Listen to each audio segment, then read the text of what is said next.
KOICA's engagement in Somalia is driven by the recognition that sustainable peace and development in fragile state is essential. Our approach is anchored in the humanitarian development peace nexus, which links immediate stabilization with long-term institution building. What makes Korea's model distinct is the integration of short-term support with systemic investment in governance, service delivery, and inclusive participation. This approach reflects Korea's own history of transition from fragility to development. And in Somalia, it means prioritizing youth and women's empowerment, strengthening local governance, and ensuring that peace-building efforts are embedded in national policy frameworks. We believe Somalia, too, can achieve transformation through peace and inclusive development.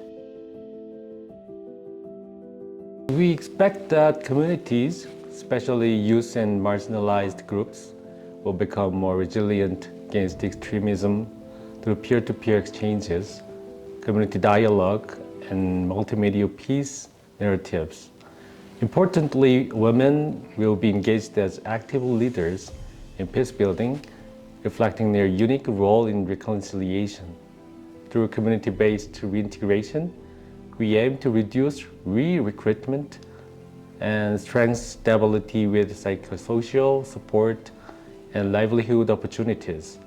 In addition, by enhancing early warning and response system and fostering regional cooperation, this initiative will contribute to a stronger, more cohesive East African sub-region, particularly Somalia. Higher level mediation becomes more relevant and legitimate when it reflects real local concerns. Community level successes in dialogue and reintegration serve as proof of concept, showing that peace is possible and shifting attitudes at the national level. By investing in locally driven prevention, we also create platforms that connect grassroots, civil society, and national actors, helping information, coordination, and trust flow across track 3, 2, and 1 efforts. This lays stronger foundations for sustainable political settlement. We are well on track with the implementation of activities. We are particularly happy with the stronger national and community level collaboration. I just seen in Somalia, where communities, youth and women leaders, and government institutions have been actively engaging through dialogues and peace activities.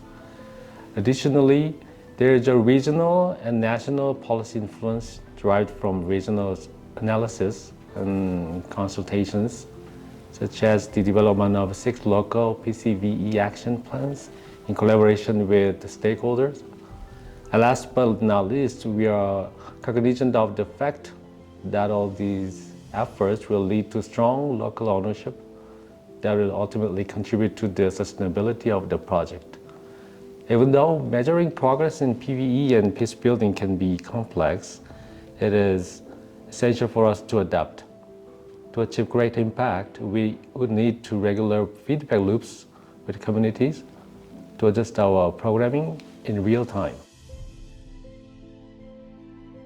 Indeed, short-term stabilization in Somalia and other fragile settings have often been prioritized over long-term institution building, which has been underfunded most times.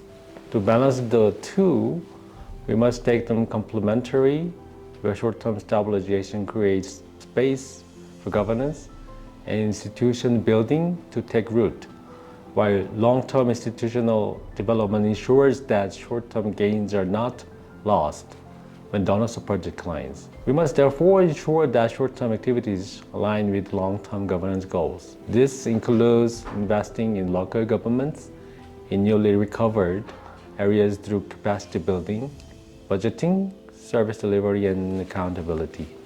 They can respond to citizens' needs. We must also integrate humanitarian responses with peace building and development planning from the outset, as emphasized in KOICA's HDP Nexus approach.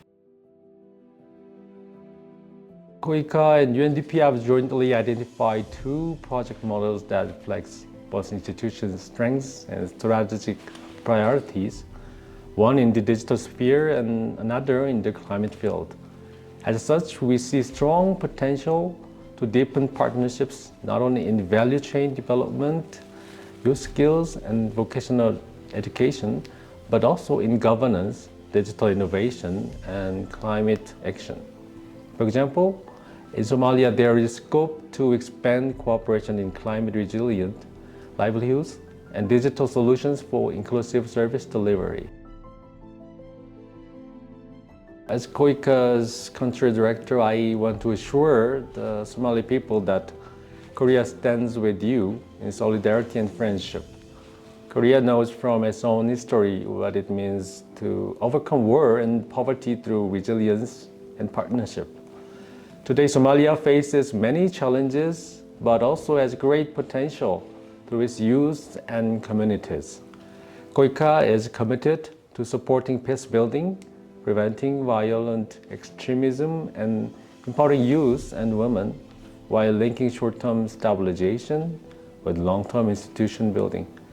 We will continue to work alongside Somalia as a trusted partner and friend.